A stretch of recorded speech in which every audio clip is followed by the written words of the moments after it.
Stop telling yourself, I don't like public speaking, I'm not good at presentations, I don't like presenting. Don't do that. It's human nature to have a psychological effect on yourself from what you're saying to yourself. Don't psych yourself out before you start. First of all, it might not even be true. Answer this question for me. Do you enjoy sitting around having a conversation with good friends about interesting things? Chances are you do. Well, guess what? That's speaking.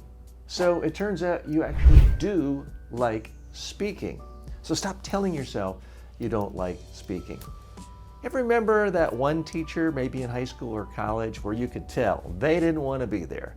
They're counting down the days till they get their pension or their retirement.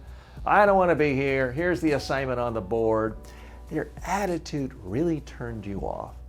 Well, that's what you're doing if you exude the sense that you don't like public speaking. If you want to be a good public speaker, you have to send out a message to the world with your face, your hands, your eyes, your excitement, your passion, that you like speaking, you like presenting. Why? It's an opportunity for you to share interesting ideas you have with other people to help them. If you go into it with that attitude, you won't have to fake it till you make it. You'll actually like public speaking.